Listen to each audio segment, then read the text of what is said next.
O professor Marco já está. Alô, Alô, professor, como é que vai? tudo bem? Tudo bem? E o senhor? Senhor, como é que nós combinamos? Ok. Então vamos lá. Então, Bom, hoje a gente está nesse sétimo episódio dessa série de personalidades do esporte e, e eu queria dizer, Marco, que às vezes a gente faz algumas amizades de uma forma inesperada, gratuita. E a gente ainda não sabe exatamente por que essas amizades acontecem, mas elas são extremamente boas e gratificantes. Hoje eu estou recebendo o professor Marco Paulo Pereira Vasconcelos, é o técnico da equipe brasileira adulta de badminton e que gentilmente atendeu esse convite para estar com a gente. E, Marco, dizer que eu tive um cuidado exatamente desta lista de pessoas que eu vou conversar, escolher e convidar pessoas com quem eu tinha e tenho uma relação de amizade, às vezes não tão próximas, mas sempre com muita atenção e com muito carinho por essas pessoas. Então, primeiramente, queria te agradecer e já começando, eu sempre tenho dito às pessoas assim, como é que foi o teu início dentro da área esportiva? Como é que você chegou até a própria formação que você te levou depois a essa carreira de técnico? Como é que você começou e aonde você começou? em primeiro lugar, boa noite ao meu amigo aí, professor, apesar de não gosta que eu chame, mas é isso aí. É um prazer estar aqui a conversar com uma ilustre pessoa, por quem eu tenho um grande respeito e uma admiração. Conheci o professor em 2017, nos Jogos Escolares lá no Chile, se não me engano, e depois recebi um convite para ir aos Jogos Escolares em 2018, se eu não estou Uhum. em erro nas datas, e aí a gente estava com um projeto engraçado de captação de talentos, lembro-me que a gente conversou bastante sobre isso, e claro, é um prazer estar aqui a conversar com o senhor sobre a nossa área, que é o esporte, e e pelo respeito e por aquilo que o senhor fez no Brasil, a história do desporto escolar, tem o seu nome, tem o seu dedo, então não tinha como não aceitar este convite e é um privilégio estar aqui com o senhor. Consigo, com o amigo, com o Comigo, amigo, com o amigo, com amigo. com o amigo, com o amigo. A gente já Então, combinou, a gente já já combinou. combinamos, já combinamos. Mas eu acho que é uma tradição de onde eu venho, Ilha da Madeira. A gente usa muito o senhor. Sempre foi. Eu fui ensinado numa família muito pobre, com graves problemas na vida sociais, e o meu pai sempre incutia essa coisa em mim. O senhor, a senhora, o doutor, o professor. Então já vem, é de raiz, é de família. É uma Certo. cultura. É uma Vou, cultura. ten- vou Mas eu, tentar, vou tentar deixar passar. ah, bom. Então, eu comecei na área do esporte muito novinho. Aos 6 anos, eu entrei para o badminton. No trajeto que eu ia da escola para casa, estamos a falar em 1977, ou seja, já vão 42 anos ligado ao badminton. Lá na Ilha da E Madeira mesmo? lá na Ilha da Madeira, lá na Ilha da Madeira. Ok. Ah, e então, no trajeto que eu fazia da minha escola para a minha casa, um dia eu vi uns barulhos esquisitos e um professor veio na porta do ginásio e me convidou: vem cá, a gente está a jogar aqui o badminton. Eu disse: bad quê? Badminton. Aí eu entrei no ginásio e os garotos estavam lá, com umas raquetes, umas petecas de nylon, não aquelas de pena que hoje a gente tem no alto rendimento. Aí entrei e fui ficando. Eu tinha graves problemas em casa, os meus irmãos lidavam com drogas, o meu pai era alcoólico, era violento. Então, o meu refúgio era o esporte. Então, eu acho que naquele dia foi Deus que me guiou ali àquele ginásio, porque hoje tudo o que eu sou devo ao badminton, devo ao esporte, e foi uma forma de eu sair talvez dos caminhos que os meus irmãos tiveram, infelizmente já morreram, devido a esses problemas com drogas, devido ao álcool. Então, entrei aí no esporte, e fui seguindo a minha carreira. E aos 11 anos eu fui um dos atletas que fui detectado com talento para o badminton. Aí o Governo Regional da Ilha da Madeira, ele tem uma política desportiva muito boa. Ele incentiva os jovens à prática do esporte. Ele apoia muito as modalidades que nós temos na ilha, desde o voleibol, o handball, basquete, ténis de mesa. Ou seja, tudo que é talento na ilha, o governo diz não só o talento, eles primeiro têm os projetos de base e depois passam para a captação de talentos. Então eu fui um desses atletas, comecei na parte da base, passei para a captação de talento e tinha o sonho de ser um atleta olímpico, como toda a criança tem, pisar o estádio olímpico, jogar nos pavilhões olímpicos, e aí fui correndo atrás do meu sonho. Claro, fui deixando algumas coisas para trás na vida, mas isso são coisas normais do procedimento. E aí atingi a minha primeira Olimpíada em 2000, já um pouquinho velhinho, não era? Porque eu era um atleta com muitas qualidades técnicas e físicas, mas em termos mentais eu tinha vários problemas. Tudo era uma responsabilidade que eu tinha de carregar a família, de ajudar a família, de trabalhar para a família, de sentir também o peso de ter que levar o meu nome longe para que eles vissem a família Vasconcelos diferente daquela que era, dos meus irmãos, do meu pai, um pouquinho de tudo isso. Eu queria ser uma pessoa diferente, levar a minha humildade, carregar as nossas origens, mas ser uma pessoa diferente e, claro, o esporte de nisso. Então eu continuei sempre atrás do meu sonho e lá em 2000 eu consegui a minha primeira classificação olímpica em Sydney. Aí voltei a tentar Atenas, consegui, e depois já mesmo numa fase descendente da minha carreira de atleta, eu tentei Pequim e consegui. Ou seja, fiz 3 Olimpíadas como atleta, não ganhei medalhas, mas acho que o apuramento no badminton ele é tão difícil, que só de conseguir o apuramento, porque o ranking mundial são 5.000 atletas, e só vão para a Olimpíada 38, ou seja, só de estar presente numa Olimpíada na simples, na categoria de simples de badminton, já é uma boa medalha para aquilo que a gente faz.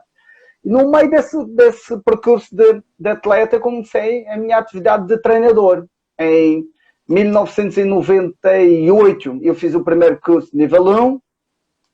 Aí eu tive 2 anos fazendo em paralelo, dando aulas a crianças, dava badminton para crianças e era atleta. Mas em 2005 veio uma proposta de um clube lá da ilha para eu cuidar de um clube, ser coordenador técnico, treinador e ainda ter a função de atleta, porque eu estava mais um ciclo olímpico. Então seriam 3 trabalhos que exigiam muito de mim. Passava praticamente 8 a 10 horas ligado ao badminton. E aí foi, em 2010 surgiu a oportunidade de começar a trabalhar com a Confederação Portuguesa de Badminton. Eles gostaram muito do meu trabalho na formação. Eu tive atletas que eu formei nesse clube que acabaram de ser campeões nacionais e evidenciavam-se nos gestos técnicos, na forma como eles eram diferenciados, e a Confederação Portuguesa me contratou para trabalhar com as seleções mais jovens, as sub-11, sub-13, sub-15, sub-17, sub-19, e a adulta não, porque eu recebi um convite, mas na altura não aceitei porque achei que não estava preparado. Eu acho que a gente tem que começar de grau após de grau. Deixa eu voltar um pouquinho. Não, deixa eu voltar um pouquinho, a gente vai discutir mais esse assunto. A Ilha da Madeira está a quantos quilômetros do continente? Ela está mais ou menos a 1.200 quilômetros. Do continente. E qual é a população mais ou menos da ilha, Marco? A população da ilha são 280 mil, 290 mil pessoas. Eu tenho colocado isso sempre porque as pessoas às vezes têm a oportunidade, através da nossa conversa, de conhecer outros lugares que nunca visitaram.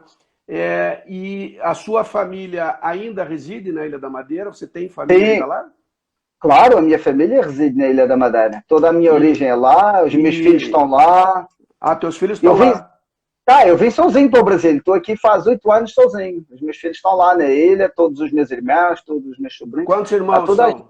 Quantos irmãos? Nós éramos 7. Na verdade, eu já perdi 4. Só sobram 3. Já perdi 4 irmãos e perdi a minha mãe este ano, em janeiro.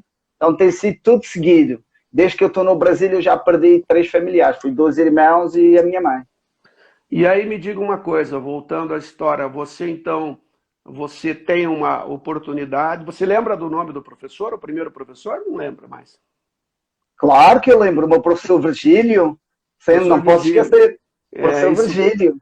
Eu tenho falado isso porque eu acho fundamental a gente valorizar aquele primeiro professor que nos levou pelo caminho, ou por uma motivação que seja de uma necessidade social ou de rendimento esportivo, e a gente sempre trabalhou em cima, dentro dos jogos escolares, nessa linha.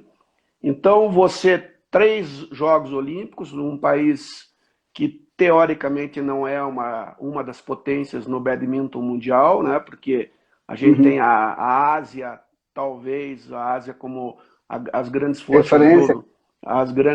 do badminton. E aí, em 2012, você vem para o Brasil, é isso? 2002, na verdade, a minha história, a minha vinda para o Brasil tem uma história. Em Ah, 2008 eu saí dos Jogos Olímpicos de Pequim e decidi já terminar a minha carreira de de atleta e atleta. começar a me dedicar só à parte do treinamento. Aí os meus amigos brasileiros ligaram-me e falaram que havia um garoto no Brasil que queria ir lá para a Madeira treinar comigo. Ah, aí eu falei, eles perguntaram-me quanto é que eu cobrava. Eu falei, eu não quero dinheiro, nem quero atleta aqui agora, eu quero estar um ano só me formando como treinador, aprendendo, evoluindo. Aí eles contaram uma história do atleta, que o pai dele era atirador do exército, da elite, no Brasil, foi numa missão na Amazônia, num treinamento, e apanhou um vírus e morreu. E o filho ficou com 4 anos, tinha o sonho de ir para a Olimpíada, era o Daniel Paiola. Era o Daniel Paiola. Aí, Casado hoje com a nossa ginasta. já está casado? E não, Não já sei, mas casou? eu tô dando uma forçadinha aqui para ver se ele toma uma decisão. Então, o Daniel, aí eu vi que era uma responsabilidade, mas aí olhei para o meu percurso, olhei para trás e disse, muita gente me ajudou. Aí eu falei, vou aceitar o desafio do Daniel, 17 anos, é uma responsabilidade, acabou quase por ser um filho meu. Eu fui olhar para ele, com o sonho de ser atleta olímpico, eu não cobrei dinheiro nenhum, apenas eu só disse que ele tinha que ter o espaço dele, tinha que ter a comida dele, e tinha que ser autónomo, ele tinha que aprender. Eu dei as ferramentas e ele tinha que aprender a sobreviver.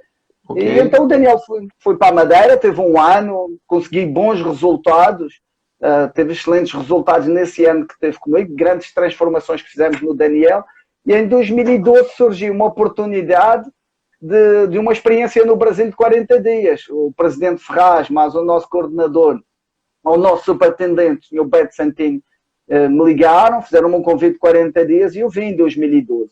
Aí a gente trabalhou, fomos ao Pan-Americano, que existe todos os anos, do badminton. O Brasil nunca tinha ganho medalha no por equipes e conseguimos uma medalha de bronze e aí surgiu um contrato que teve início em 2013. O aceitei a proposta, era aliciante. Não pensei no dinheiro, pensei no desafio, naquilo que o Brasil ia me dar. Formação, conhecer pessoas diferentes, culturas. Apesar de eu ter visto, via muito nas notícias que o Brasil era violento, tinha um pouco de receio, não é, de vir para o Brasil. Já tinha vindo jogar ao Brasil, na verdade, 3 vezes ao Open do Brasil, mas tinha um pouquinho de receio. Mas acabei pensei, é uma oportunidade, estão-me abrindo uma porta de trabalhar num ciclo olímpico com atletas permanentes, numa seleção permanente, e aí vim, e aqui estou há 8 anos no Brasil.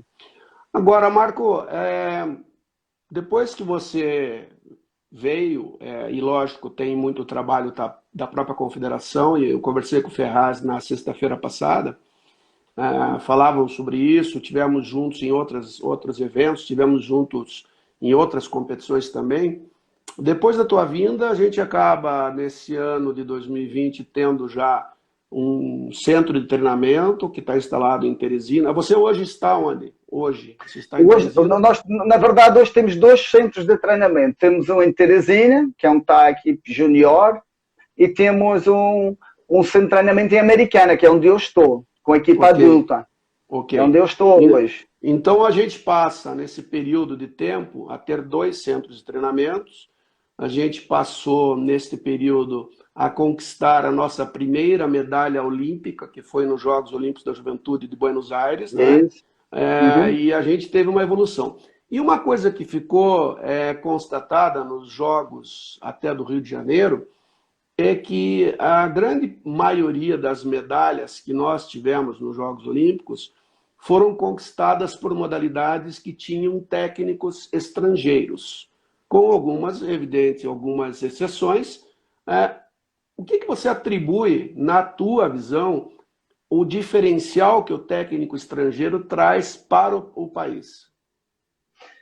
Na minha visão é o seguinte, eu acho que depende da cultura do país. Eu acho que o Brasil tinha uma cultura de voleibol, futebol, daquilo que eu via lá em Portugal, não é? Ou seja, nós trouxemos, aliás, o Brasil contratou treinadores em modalidades em que havia alguma carência na parte técnica, na parte tática. Por exemplo, no nosso esporte, que é um esporte muito, cujo gesto é muito preciso, é preciso ter um conhecimento profundo. Você já me viu jogando, você já me viu jogando, badminton. já vi, com tá certeza. Bom, só queria, eu não quero que essa crítica seja para mim, porque meu estilo de jogo você já conhece. Não, já conheço, já está na seleção, já. Então, eu acho que, eu diria assim, o brasileiro, ele tem potencial, ele tem muito potencial, em toda a área que a gente vê, tem melhorado, o esporte tem melhorado. Tem os preparadores físicos que complementam a parte técnica, tem a análise de jogo, ou seja, todo um mecanismo que tem vindo a melhorar, que eu tenho visto desde o último ciclo que eu estou aqui, que tem sido gradual, mas tem havido uma melhoria. Então, eu acredito que lá na Europa nós usamos muito a parte científica. Existe uma parte científica apurada, mais ao pormenor. Nós caracterizamos a nossa modalidade, nós vemos as necessidades às vezes são básicas, elas não são muito complexas, a gente vai pelo básico, então a gente tem que entrar pelo básico, temos que começar a caracterizar a nossa modalidade, os golpes, as áreas de golpes, a posição do corpo, e aqui acho que quando eu cheguei havia muita confusão sobre isso, entendeu? Muito potencial, inclusivamente eu descobri um polo em que se trabalhava bem aqui a parte técnica, que era Miratos, que é do Rio de Janeiro, do professor Sebastião. Ele era diferenciado e até hoje ainda é diferenciado. Sobre essa área, eu descobri que havia um polo muito bom de um professor que lá numa favela construiu o seu centro de treinamento. Para o filho. Isso, para o filho lá. Que começou com o filho, como ele se transformou em um dos grandes projetos do Brasil. Grandes projetos do Brasil, formou o filho, mas já formou outros, formou a Lorraine, Luana, Arthur, ou seja, os melhores jogadores vieram dali, desse projeto. Depois comecei a ver outro projeto social no Piauí, no Joca Claudinho, depois vi outro projeto em Toledo, do professor Valdecir, e foram surgindo outros projetos, ou seja, uma melhoria. Eu acredito que os técnicos que foram contratados para o Brasil, nas áreas em que eu acho que o Brasil era muito carente, ajudaram muito nessas partes, a desenvolver técnicas diferentes, em modalidades que não eram típicas no Brasil. Você falou do Piauí, eu tive a oportunidade de estar lá visitando o projeto, num dos eventos, e foi muito interessante porque eu conheci um garoto chamado Pedro. O Pedro, na época, tinha 5, 6 anos, ele estava acompanhando um torneio, e depois eu tive a oportunidade de arrecadar um material de badminton, mandei para ele, enfim. E agora, o ano passado, se não me engano, o Pedro classificou para os Jogos Escolares da Juventude. Ele é do Maranhão, na verdade ele é do Maranhão, mas treina no Piauí, né? Porque é aquela cidade de divisa ali. E uma coisa que você falou que chama muita atenção é que nós temos muito potencial em todas as modalidades, tanto é que somos campeões olímpicos e mundiais em várias disciplinas, mas o que nos falta, evidentemente, em alguns momentos, é a questão científica e a metodologia. Então, talvez essa diferenciação aliada às nossas condições naturais tenham que ser exploradas de uma maneira melhor, não é? Você concorda com isso? Não, concordo. Eu concordo que também leva tempo quando a gente... É a mesma coisa que nós plantamos uma árvore, ela vai demorar anos a desenvolver, para colher os frutos a gente tem que esperar. Ou seja, os esportes que não eram tipicamente brasileiros, entre aspas, leva tempo. As pessoas vêm, trazem uma metodologia nova, vai inovando, vai criando oportunidades aos outros técnicos de dar formação. Então, ou seja, é uma árvore que ela vai se expandindo.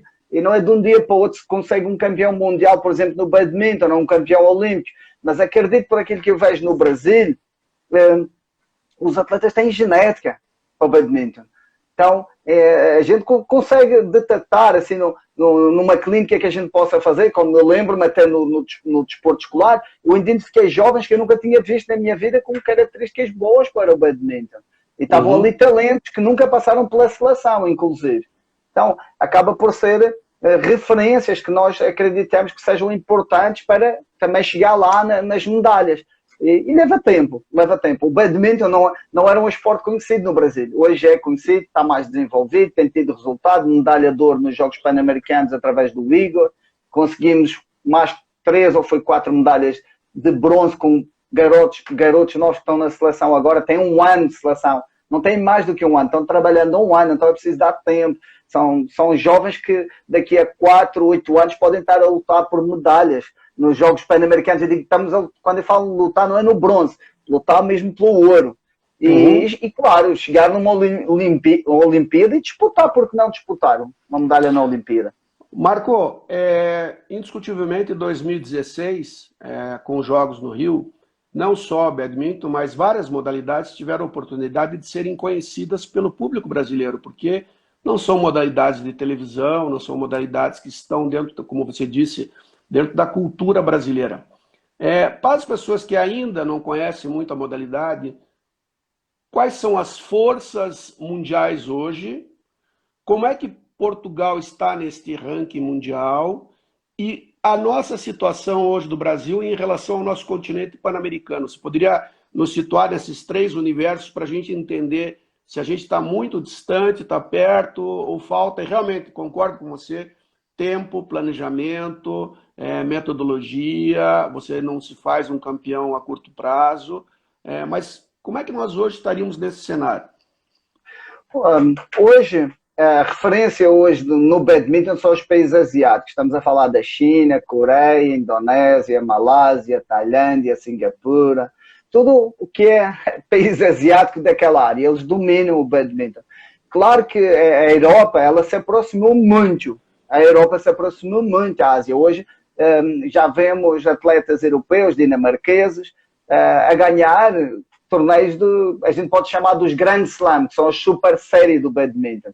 Já vemos atletas a ser campeões do mundo europeus, campeões olímpicos, ou seja, chegar no pódio, nas medalhas. Então, houve um grande crescimento em termos de conhecimento na Europa.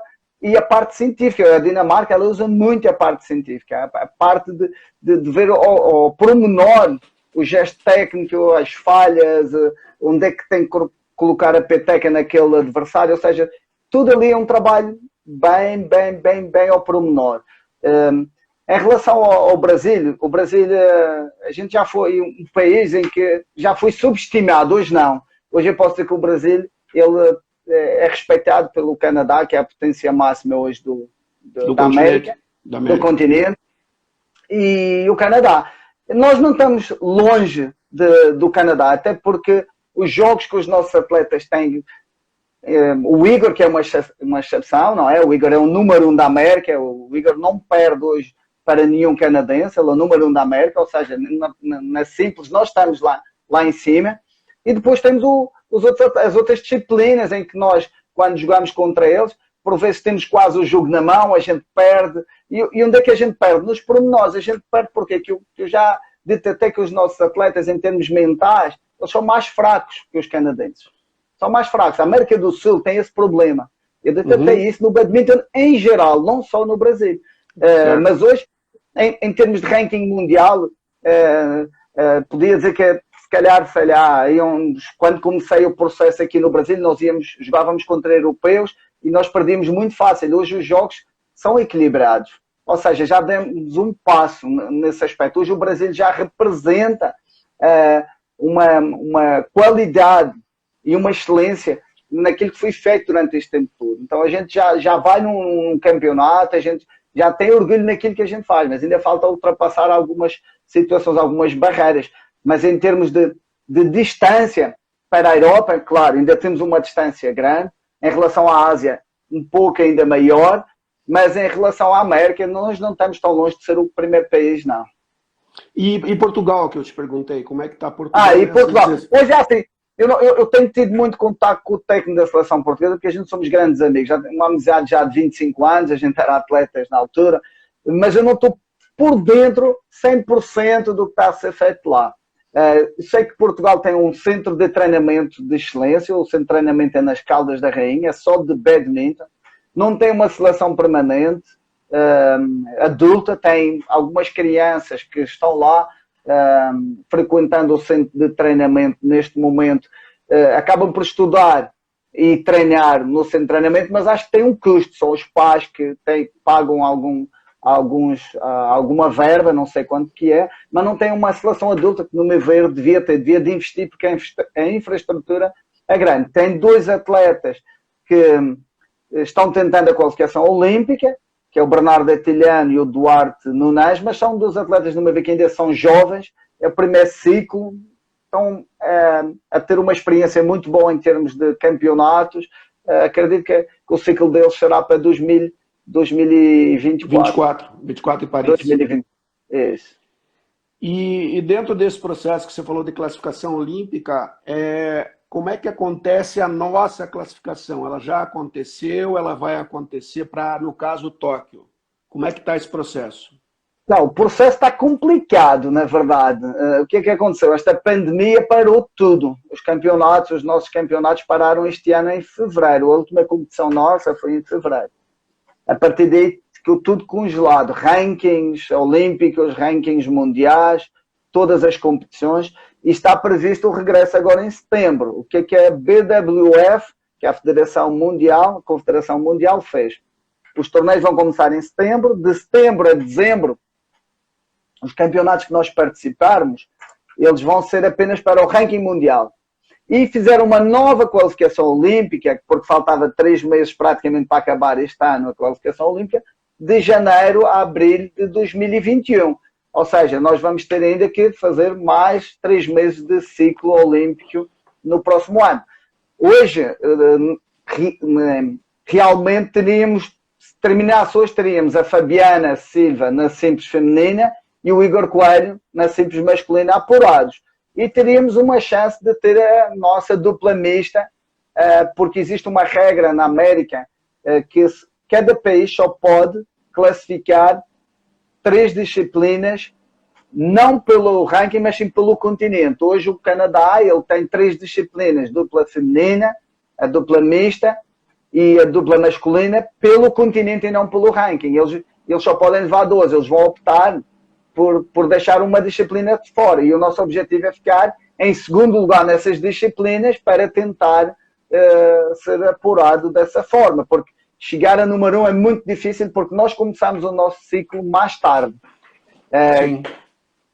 Penso que o professor sabe disso. Depois de 2016 houve um desaceleramento no investimento no esporte. E o badminton foi apanhado nesse desaceleramento, no investimento, e as nossas verbas foram cortadas. Então nós ficamos condicionados a competir 2016, 2017 e começamos a competir no finalzinho de 2018.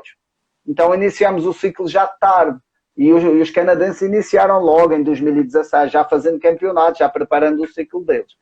Também os nossos atletas, estes que estão hoje no ciclo olímpico, eles são muito jovens, também estão ainda a ter aquela experiência, estão a aprender o que é o circuito mundial, o que é o circuito olímpico, mas a gente não pode estar, se a gente tem um talento que pode classificar já, não vamos esperar para 2024, não, vamos aproveitar e vamos trabalhar com ele para 2020, mas os objetivos são 2024 e 2028. 28. Marco, você falou que em fevereiro encerraram essas competições e como qualquer outro esporte, ou como qualquer outro negócio, como qualquer outra situação de normalidade de vida, todos fomos afetados de alguma maneira. Algumas pessoas com isolamento mais severo, outras com maiores dificuldades e perda até de condições físicas. Como é que esses atletas, ou de que maneira você tem orientado para que eles tentem minimamente manter uma condição de preparação para quando retomar as competições? Existe um trabalho coordenado online, à distância? Eles, por exemplo, a canoagem colocou que, como eles têm uma equipe permanente, eles estavam convivendo juntos, eles se mantiveram juntos. Como é que o badminton tratou esse momento? Então, na verdade, quando a pandemia chegou aqui ao Brasil, não é? Os casos começaram a aumentar. A Americana, ela estava controlada, a cidade americana estava bem controlada, aqui o Covid. No meu ponto de vista, não haveria necessidade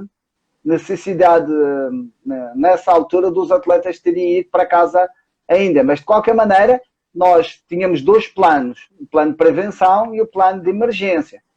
Nós por acaso tivemos um episódio, foi um episódio que praticamente mandou os atletas para casa. Nós tivemos uma filmagem, só para contar ao professor para ver como é que tudo aconteceu. Uma garota de um programa do YouTube, ela nos contactou, queria fazer umas filmagens, queria falar sobre o badminton, e a Confederação acedeu. E ela veio aqui fazer as filmagens, foi bem legal, foi bem extrovertido, conseguimos mostrar o que era o badminton, né? Ela tinha praticamente quase 1000 seguidores, ou 7000, não lembro bem, então era uma boa visibilidade para o esporte. Ela veio e foi 2 horas de badminton ou 3 que a gente curtiu bem no ginásio, mostramos a modalidade, falamos das medalhas, falamos dos objetivos.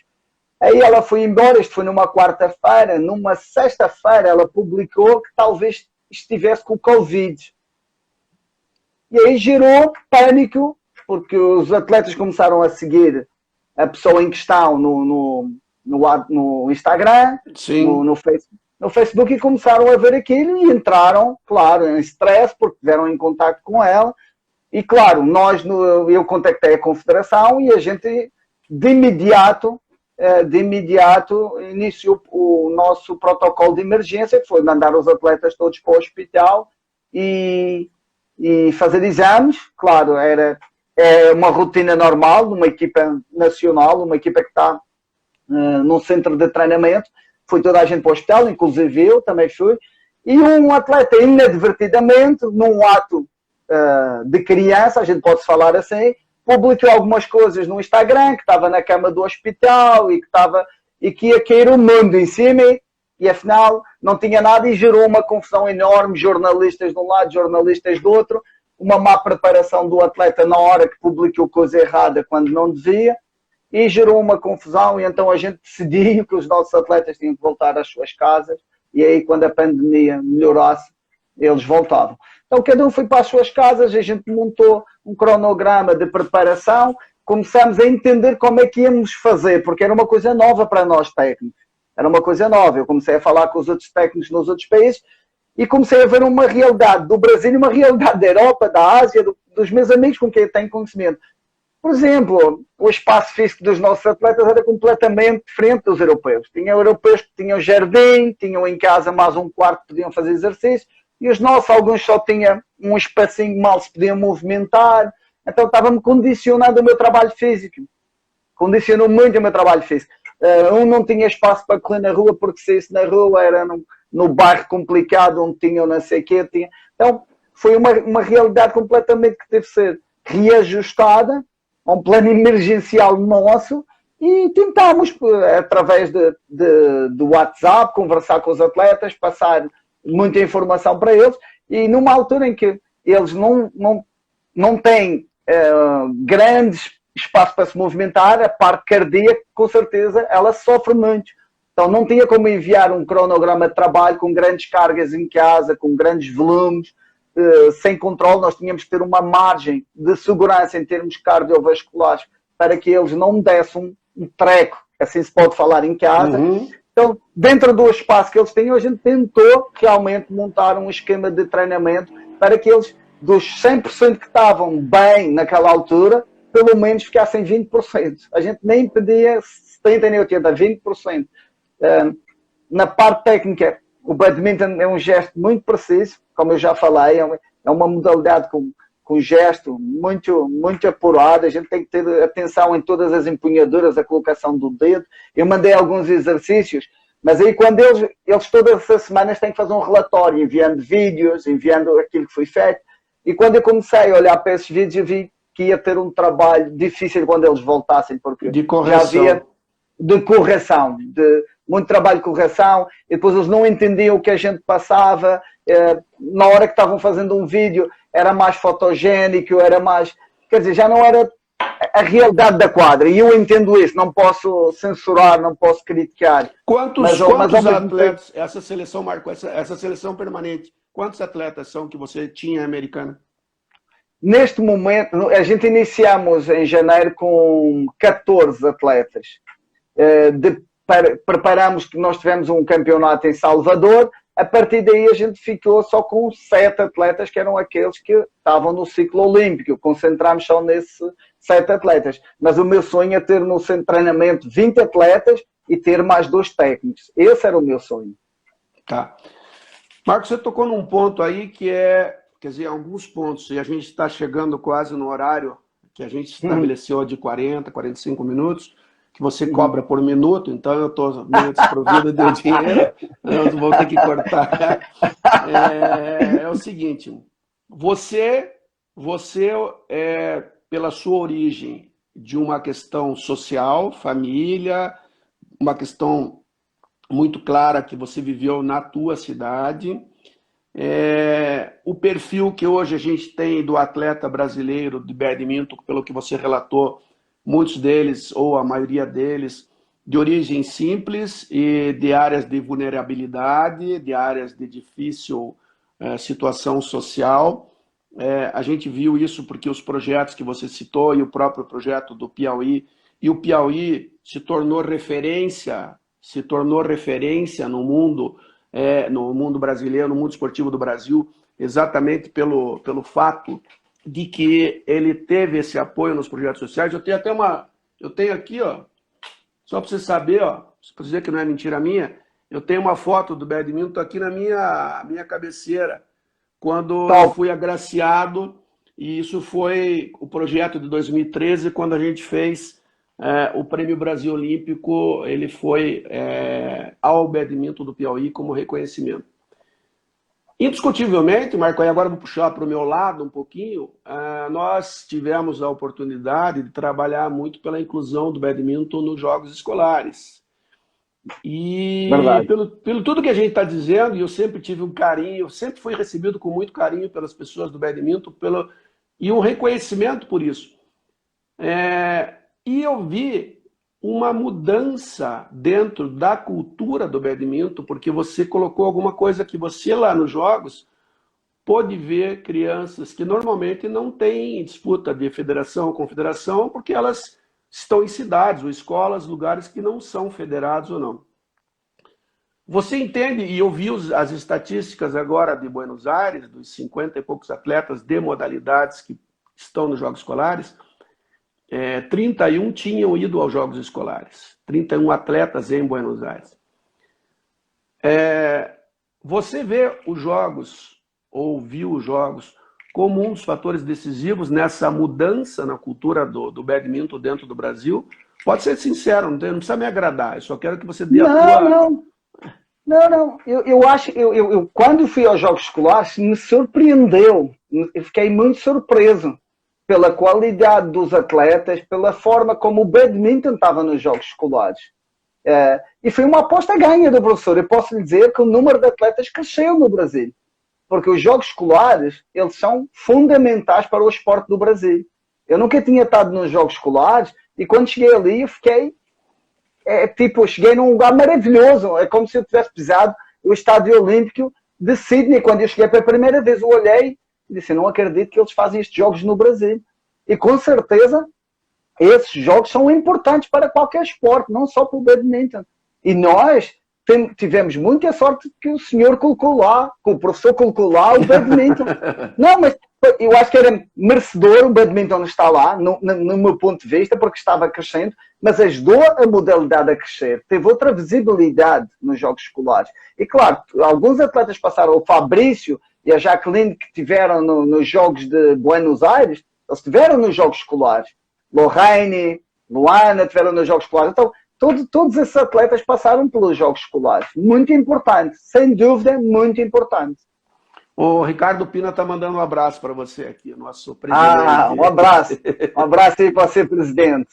Marco, você realmente tocou nesse assunto da importância e fica mais evidente para a gente. Na época, a gente realmente fez uma aposta, porque a gente via, primeiro, lógico, o esporte ele não era totalmente, não era conhecido e reconhecido no país, mas ele tinha uma identificação muito grande da facilidade de espaços, e aí vou esquecer o vento, vou esquecer a questão da luz, vou falar sobre a questão da identificação com o ambiente da escola. Então, ele foi essencial nesse processo, e o Paulo Fernandes da Paraíba está mandando um abraço para nós aqui, o Franklin da Paraíba também, dizendo o seguinte, que nesse processo, e o Franklin e o Paulo foram fundamentais, como o Ricardo Pina também, porque foram pessoas que bancaram, e nós tivemos várias situações de discussão internas políticas dentro do badminton dos Jogos Escolares, a gente teve que, em alguns momentos, ser um pouquinho mais firme com as pessoas do badminton, porque a gente tinha uma visão e acreditava realmente nessa possibilidade de contribuição. A gente sempre colocou isso, que o esporte dentro da escola era a melhor forma de a gente dar aquilo que você falou, tempo de maturação, dar conhecimento para essas crianças, para elas poderem conhecer e gostar da modalidade. Qual é agora, chegado nesse momento, qual é o grande sonho e objetivo do professor Marco para o badminton brasileiro? Olha, grande sonho. Primeiro, um grande sonho meu agora é treinar atletas que sejam top 20 do mundo. É um objetivo, não é pessoal, é um objetivo do Brasil. Eu acho que a gente já passou aquela fase de formar atletas. Acho que essa formação tem que vir agora dos clubes. Então os clubes têm que começar a ter umas bases melhores, têm que ter mais capacitação para os seus professores, para os seus treinadores, que esse que é o segundo ponto que eu ia falar. O segundo objetivo é eu poder ajudar os treinadores brasileiros, poder ajudar os professores com mais capacitação, mais formação. Eu próprio também investir em mim, na minha formação, na inovação. Ou seja, são duas áreas que têm que estar juntas para o futuro do badminton. E esse é o meu grande objetivo. É formar pessoas, partilhar todo o conhecimento com todos os professores. Eu, numa web que eu fiz, eu disse que tenho outro sonho, que é deixar o alto rendimento e passar a ser formador. E a formação do Brasil, ela precisa ser contínua. Ela não pode ser uma formação de final de semana que se dá um curso, um diploma, ele vai para o seu estado, vai para o seu clube e a gente esqueceu. No final do ano a gente diz que tem 300 professores de badminton, mas eles só aprenderam 1% do badminton. A gente precisa dar uma formação contínua. Essa formação, no meu ver, também tinha que mudar um pouco. Eu lembro-me que eu conversei com o professor sobre isso. Em Portugal, quem tira o curso de nível 1 fica 2 anos trabalhando com criança. Não se pode dar o nível 2, 2 meses depois ou 3. Esse professor tem que apresentar um projeto, ele tem que apresentar uma tese. Eu diria que é quase como um mestrado, é quase como uma graduação na faculdade. Tem que apresentar o que é que fez durante aqueles 2 anos. Passou 2 anos, faz o curso de nível 12, aí já trabalha com atletas de sub-17, juniores. Aí vai para o curso de nível 3, já trabalha com projetos olímpicos, mundiais, mas tem que ficar 2 anos em cada escalão, eu diria, para a gente poder formar um bom técnico, no meu ver, porque a modalidade tinha carências, que é o que a gente falou no início, porque trouxemos os técnicos da Europa. Então, ou seja, esse também é um dos meus sonhos, é ter atletas top 20, dar formação no Brasil de qualidade, poder ajudar. Não é que a Confederação já não o faz, porque eu sempre digo isto, não é irónico, mas é uma verdade. A gente trabalha com uma confederação profissional com orçamento amador. E isso tem algumas etapas da vida que a gente tem que abdicar de algumas coisas. Mas a formação de técnicos contínua, ela é muito importante. A confederação já o faz bem dentro dos parâmetros, dentro dos orçamentos que tem, mas a gente precisa de dar mais para poder o quê? Ter uma boa base a gente vai chegar lá em cima nas medalhas. Indiscutivelmente, o que a gente vê, e a gente passa por uma questão não só de saúde, mas também a gente passa por um momento econômico no Brasil dentro desse processo, e não é o badminton, é para todos. É tudo, é geral. Geral. Mas o que a gente vê, e você, para a gente concluir assim, eu tenho muito claro para mim, e pelo que a gente já conversou também, que escola, o professor, que eu tenho sempre dito, que às vezes esses atletas, esses alunos atletas, passam 2, 3 anos e vão embora, mas o professor, ele fica 15, Claro. 20, 30 anos lá. Então, a valorização desse profissional através de uma capacitação, e eu acho que a continuada, ela é fundamental. A infraestrutura que se tem hoje no país, ela permite que a prática seja realizada em vários ambientes. É o futuro, é o sucesso. Marco, eu quero agradecer muito a você. Eu quero que você realize os teus sonhos de estar com os teus atletas entre os top 20, classificados para Tóquio também, e que você permaneça mais tempo aqui no Brasil para a gente ainda ter, quem sabe, futuramente algum projeto juntos. Porque Por que não? a Por que nossa não? amizade, como eu disse no início, a nossa amizade começou de uma maneira, e lembro que quem me apresentou a você foi Sebastião Pereira, né? Sebastião. Sebastião Pereira, que era o chefe da delegação do Brasil. Eu Isso. trabalhava como membro da comissão técnica da Udesur, nos Jogos Sul-Americanos da Juventude, e aí nós tivemos contato lá na quadra do badminton mesmo, e foi onde a gente começou a nossa conversa e proseamos. E aí nos tornamos, eu pelo menos considero, uma grande amizade. Então, queria te Grande amizade. agradecer, dizer que eu estou à tua disposição aqui no que você precisar e eu puder colaborar. Quem agradece sou eu por este momento, ter o privilégio de falar com uma pessoa que fez muito pelo esporte do Brasil e que tem uma boa visão, não só para o badminton, mas para o esporte em geral. E com certeza será um prazer a gente ter um projeto juntos. É uma amizade e um respeito mútuo lá em cima. Obrigado a todos que nos acompanharam. Obrigado. Um Tchau. abraço, boa noite a todos. Obrigado, boa noite a todos.